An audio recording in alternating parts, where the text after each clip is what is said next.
Good evening friends, आपका स्वागत है आपके अपने यूट्यूब चैनल निफ्टी ट्रेडिंग में। तो हम लोग आज डिस्कस करते कि आज हमने कल हमने क्या डिस्कस किया था और मार्केट ने कैसे बिहेव किया। तो आज सुबह मार्केट जब ओपन हुआ तो ये जो अपना सेलिंग पॉइंट था, यहाँ पे मार्केट ने एक बेरिश कैंडल बनाई। ओके, इसके बाद क्या हुआ,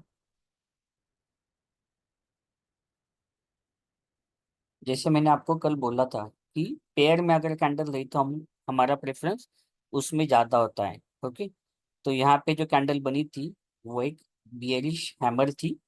ओके, सो बियरिश हैमर होने की वजह से हमने इसके पास यहाँ पे कॉन्सेंट्रेट नहीं किया, क्योंकि हमें पेयर वाली कैंडल चाहिए। ठीक है, उसके बाद मार्केट नीचे आया, एक स्विंग लो यहाँ पे बनाया मार्केट ने। लेकिन अगर आप इसका स्विंग देखेंगे तो मैंने जैसे आपको बोला था, ये स्विंग ऊपर है। ओके, और हम लोग राह देखने वाले थे कि ट्रेंड लाइन का ब्रेकडाउन हो। तो यहाँ पे ट्रेंड लाइन का ब्रेकडाउन हुआ नहीं। उसके बाद मार्केट थोड़ा ऊपर जाने की मार्केट ने कोशिश की।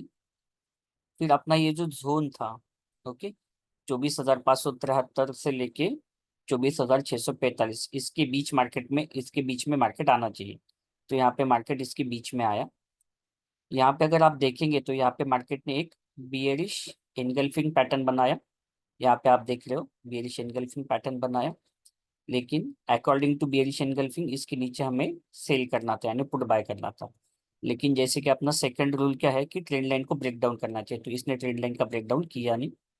इसके बाद बियरिश हरामी बना। So we were waiting for break down of the trend line, जो कि यहाँ पे ट्रेंड लाइन का ब्रेक डाउन हुआ नहीं। उसके बाद मार्केट ने क्या किया, एक बुलिश एनगल्फिंग पैटर्न यहाँ पे बनाया। यहाँ पे आप देख रहे हो ये दो अगर कैंडल आप देखेंगे, मैंने हर एक पेयर को मार्क करके रखा है। यहाँ पे मार्केट ने बुलिश एनगल्फिंग पैटर्न बनाया। तो according to bullish engulfing pattern, तो ये सेकंड कैंडल के ऊपर हमें ट्रेड लेना था, लेकिन कंफर्मेशन लेना था ट्रेंड लाइन का ब्रेकआउट। तो यहाँ पे ये स्विंग हाई और ये स्विंग हाई को ड्रॉ करते हुए ये एक ट्रेंड लाइन मैंने डाली। तो मार्केट ने इस ट्रेंड लाइन का ब्रेकआउट किया नहीं।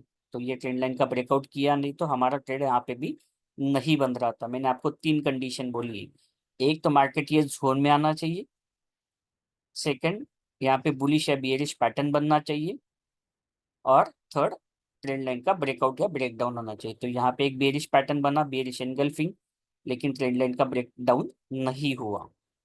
यहाँ पे फिर से बेरिश हरामी बना, ट्रेंड लाइन का ब्रेकडाउन नहीं हुआ, तो अपना ट्रेड नहीं बन रहा था। इसके बाद यहाँ पे बुलिश एनगल्फिंग पैटर्न बना। तो ये स्विंग हाई और ये स्विंग हाई पकड़ के जो ट्रेंड लाइन डाली थी, इसका ब्रेकआउट नहीं हुआ।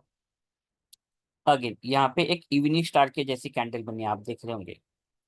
ओके, कैंडल डोजी, डोजी का हाई इसके हाई के ऊपर है, और डोजी के नीचे 5 मिनट की कैंडल क्लोज ही हुई।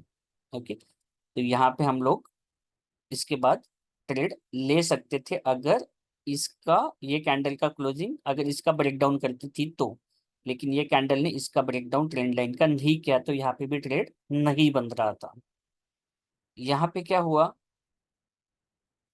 अगर आप यहाँ पे देखेंगे तो ये डोजी बना, उसी के साथ में एक बेरिश हरामी कैंडल बना, ट्रेंड लाइन का ब्रेकडाउन हुआ। ओके, ट्रेंड लाइन का ब्रेकडाउन जो हुआ, तो ये अपना जो सेलिंग पॉइंट था इसके नीचे मार्केट आने वाला था, लेकिन इसके नीचे मार्केट आया ही नहीं। ओके, तो सपोज किसी ने ट्रेड लिया भी होगा ब्रेकडाउन के बाद, ओके, तो लेकिन इसके नीचे मार्केट आया नहीं था।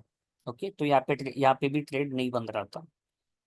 और सपोज किसी ने ट्रेड लिया भी होगा, तो इसके बाद का जो नेक्स्ट स्विंग लो बना वो कहाँ पे बना, इसके ऊपर बना। तो यहाँ पे भी आप लोग निकल सकते थे। स्विंग के बारे में भी हमने डिस्कशन किया है कि अगर मार्केट को नीचे जाना है तो मार्केट कैसे जाएगा, लोअर हाई लोअर लो बना के जाएगा। तो नेक्स्ट लो जो है वो इसके नीचे आना चाहिए था, इसके ऊपर नहीं। तो यहाँ पे इसके ऊपर अगर स्विंग लो आ रहा है तो ये लोअर हाई लोअर लो नहीं बना रहा है, इसका मतलब मार्केट ऊपर नीचे नहीं जा रहा है। ओके, तो यहाँ पे भी जैसे ये स्विंग लो के ऊपर शिफ्ट हुआ, तो यहाँ पे भी आप कॉस्ट टू कॉस्ट निकल सकते थे। उसके बाद मार्केट फिर से ऊपर गया, ऊपर जाने के बाद यहाँ पे मार्केट ने क्या किया, एक डार्क क्लाउड पैटर्न बनाया। ये कैंडल आपको दिख रहा होगा, इसका ओपनिंग ये ग्रीन कलर के कैंडल की क्लोजिंग के ऊपर है, और इसका क्लोजिंग इसकी 50% के बिलो है। तो यहाँ पे एक डार्क क्लाउड पैटर्न बना, जैसे इसका ब्रेकडाउन हुआ ट्रेंड लाइन का, तो यहाँ पे एक ट्रेड कर सकते थे, यहाँ पे एक ट्रेड लिया था, लेकिन मार्केट में मूवमेंट बहुत स्लो था तो इसके नीचे आया ही नहीं। ओके, तो जनरल आज मार्केट कोई ट्रेंड में था ही नहीं। ओके, लेकिन यहाँ पे अपना ट्रेड नहीं बन रहा था, यहाँ पे पैटर्न बना, ट्रेड नहीं बन रहा था, यहाँ पे पैटर्न बना, इसका ब्रेकआउट नहीं बना तो ट्रेड नहीं बन रहा था, यहाँ पे एक पैटर्न बना, इसका ब्रेकडाउन नहीं हुआ तो यहाँ पे ट्रेड नहीं बन रहा था, यहाँ पे ट्रेड बना। ओके, इसके नीचे नहीं आया, फिर भी अगर किसी ने लिया होगा तो यहाँ पे स्विंग लो जैसे ही ऊपर शिफ्ट हुआ तो यहाँ पे हम लोग निकल सकते थे। उसके बाद यहाँ पे एक पैटर्न बना डार्क क्लाउड का, और मार्केट ने यहाँ से फिर एक मूवमेंट दिया, लेकिन अपना जो सेल, ये जो लेवल था इसके नीचे मार्केट आया नहीं। ओके, तो ये था आज का एनालिसिस। अभी देखते हैं कल मार्केट में क्या हो सकता है। तो मार्केट आज एक रेंज में था ही नहीं, पूरा दिन साइडवेज ही मूवमेंट थी। तो लाइकवाइज अगर आपके पास सेटअप है, तो सेटअप होने से क्या होता है कि सेटअप होने से एक चीज होती है कि आप लोग फॉल्स ट्रेडिंग से बच जाते हो। ओके, कल के लिए अपने पास इंपॉर्टेंट ट्रेंड लाइन हमें ये मार्क करके रखनी है, ये एक पॉइंट और ये एक पॉइंट, ये दो पॉइंट को मिला के हमें उसको एक्सटेंड कर देना है। तो यहाँ पे हमें रे डालना है। उसके बाद ये एक पॉइंट, ये एक पॉइंट और ये एक पॉइंट, इन तीनों को लेके ये एक सपोर्ट का ट्रेंड लाइन डालना है। लाइकवाइज वैसे ये एक पॉइंट, ये एक पॉइंट और ये एक पॉइंट, सो ये तीन पॉइंट मिला के ये एक ट्रेंड लाइन डालना है। तो ये तीनों ट्रेंड लाइन हमारे लिए कल इंपॉर्टेंट होगी। अपना इंपॉर्टेंट जोन होगा, ये अपना कल इंपॉर्टेंट जोन होगा, ये जोन है 24,618 से लेके 24,648। और दूसरा इंपॉर्टेंट जोन हमारा होगा हमारे लिए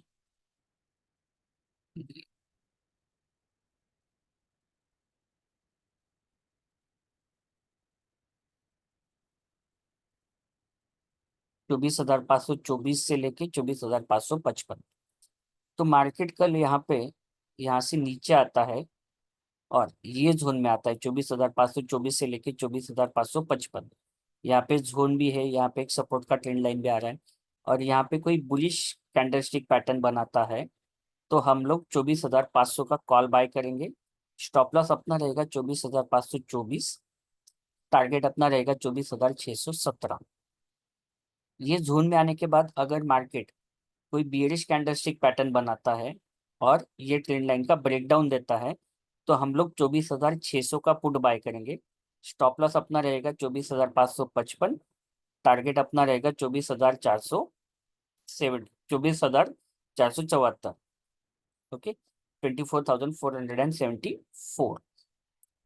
सिमिलरली मार्केट अगर ऊपर चलने लगता है और ऊपर चलने के बाद ये ट्रेंड लाइन का ब्रेकआउट देता है और इस जोन में आके कोई बुलिश कैंडलस्टिक पैटर्न बनाता है और इसका ब्रेकआउट देता है, तो हम लोग 24,600 का कॉल बाय करेंगे। स्टॉप लॉस अपना रहेगा 24,617, टारगेट अपना रहेगा 24,699। सिमिलरली यही जोन में आके अगर मार्केट कोई बेरिश कैंडलस्टिक पैटर्न बनाता है, तो हम लोग यहाँ पे 24,700 का पुट बाय करेंगे। स्टॉप लॉस अपना रहेगा 24,648, टारगेट अपना रहेगा 24,555। आई होप कि आपको एनालिसिस अच्छा लगा। डेली एनालिसिस देखा कीजिए ताकि आपको, क्योंकि हम लोग पहला सेशन तो एनालिसिस को हम दो पार्ट में डिवाइड करते हैं। फर्स्ट पार्ट होता है कि आज के दिन में क्या हुआ, क्या एनालिसिस किया था, और सेकंड पार्ट में हम लोग डिस्कस करते हैं कि कल क्या हो सकता है। तो आपको एनालिसिस अच्छा लग रहा है तो वीडियो को लाइक कीजिए, चैनल को सब्सक्राइब कीजिए, आपके दोस्तों के साथ शेयर कीजिए। डिस्क्लेमर देना चाहता हूँ, ये कोई बाय और सेल का रिकमेंडेशन नहीं है। All these levels are for educational purpose only. Thank you so much.